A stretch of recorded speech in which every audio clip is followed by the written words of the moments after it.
In the last chapter that we read, Roscuro was very hurt. The princess would not accept his apology and would not accept listening to him to understand that he didn't mean to hurt the queen and that he was very sorry. And he felt very upset that she wouldn't listen. So he came up with a plan with Miggery Sow to hurt the princess and to kidnap her.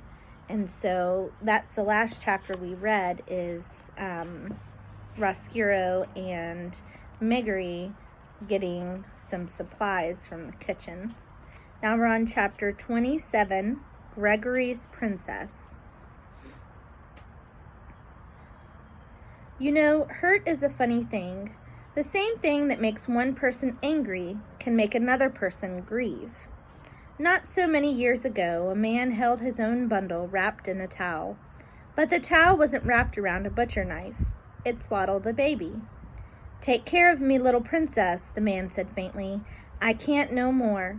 Sobbing, the man handed the baby over to a rough-looking pig farmer named Ned. "Oh, I will. Don't worry," Ned promised as the man reached down to kiss and stroke the head of his little girl for the last time. The man took the baby in his arms again and gave her one more tremendous hug. "I'm sorry, sorry, so sorry," he said as he cried.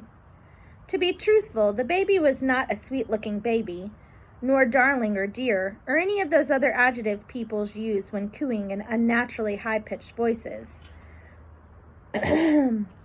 No, this baby was, to put it mildly, homely. It had a puffy round face and a nose that could more accurately be called a snout. The man clutched his baby tightly, not wanting to let her go.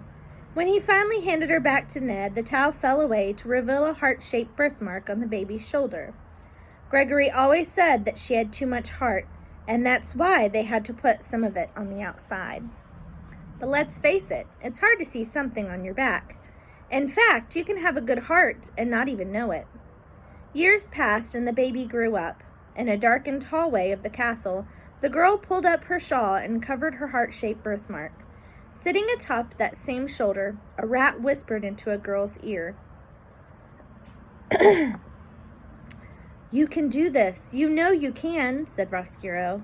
"I know I can," she said. "She belongs in the dungeon, and you belong in the palace. Like a princess," he reminded her. "Like a princess," Miggery Sow repeated. P was sitting at her window, wishing for rain to pour down from the dark, dismal sky, when from somewhere behind her came a soft rustling. P hardly cared who it was or what they wanted, but she turned anyway. The princess wasn't expecting the servant girl, and she certainly wasn't expecting Mig to be carrying a bundle of rope and so many odd-looking tools. "What are you doing?" P asked. Mig hesitated. "Cleaning, ma'am." Roscuro rolled his eyes. "With rope?" P asked. "Helps, ma'am." "Well, stop it," P said. "You look ridiculous." "Sorry, ma'am," said Mig, unable to hear P's soft voice. "I said," P said louder, "you look ridiculous." Mig's ruddy cheeks widened. P's words had reached Mig's damaged ears loud and clear. In fact, they seemed to arrive in slow motion. Each syllable perfectly enunciated, 3 stabs to Miggery Sow's heart. "You look ridiculous." Mig dropped the tools. She stared at the princess. Her face began to change colors. First pink, then grapefruit, and finally a deep crimson. Mig began to shake. Squeezing the rope tight in her hand, Mig closed in on the princess. Miggery Sow used every inch of rope. She wrapped and wrapped and wrapped until Princess P was one large coil. And while the rest of the castle slept, the servant girl pressed a butcher knife to the princess's back and forced her down the stairs and into the foul black dungeon. "You can't do this, Mig," said P, trembling. "Gore," said Mig. "Seems I am, ma'am." "You'll get in terrible amount of trouble," P said. "Don't listen," Roscuro whispered from inside Mig's collar. "You're the princess now." I'm the princess now, Meg repeated. And you belong in the palace, Roscuro said. And I belong in the palace, Meg said. And she belongs in, Roscuro said, looking around in the darkness. Yes, she belongs right here, he thought. Meg dragged P to a cell deep within the dungeon. Behind the cell's bolted door, a lamp shone on the two figures, the golden-haired P, wrapped from head to toe in rope, and the dull servant girl holding a butcher knife. One was a princess, and one was not. P looked around at her new home. No, she screamed, you can't do this.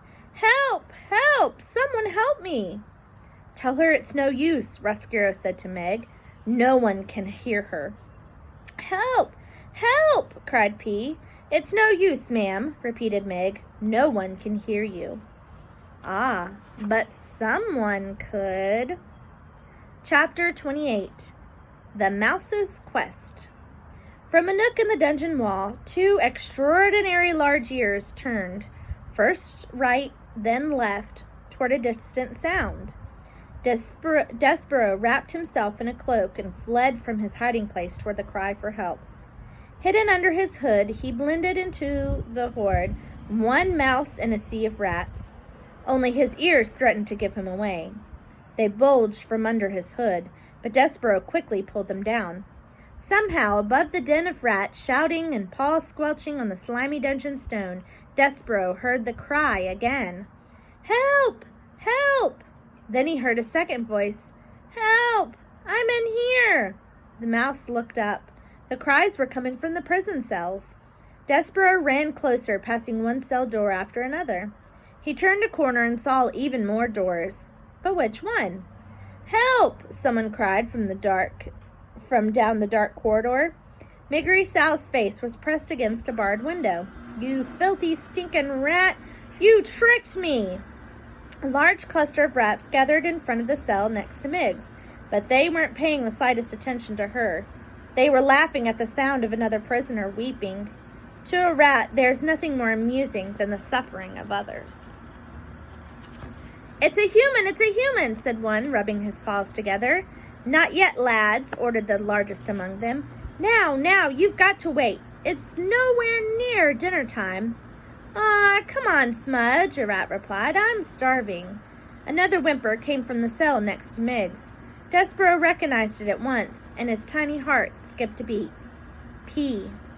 The mouse studied the princess's locked door. It had a tiny slit of windows high above his head, far too high to reach. Despereaux scanned the corridor. Behind the rats, a broomstick was propped against a wall. Perhaps Despereaux had learned a thing or two in school about being a mouse, because where a human could see a tool used for sweeping floors, the mouse saw a different use. He saw transportation. He raced to the top of the broom handle and pushed himself away from the wall, propelling it to the other side. The broomstick swung high over the heads of the oblivious rats.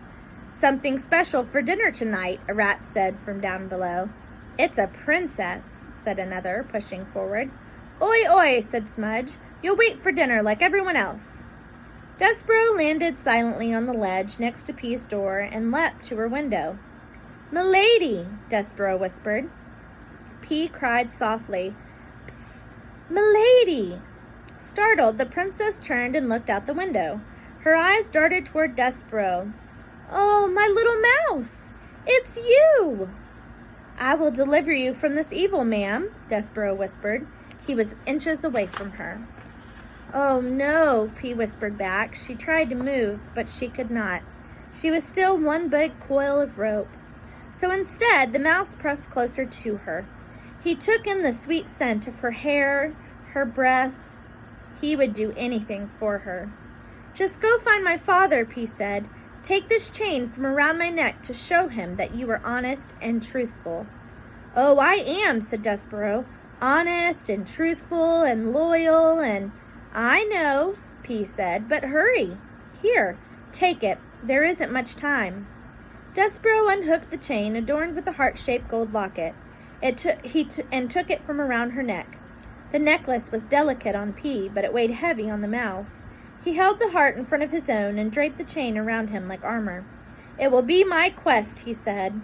Thank you, my good gentleman, said P.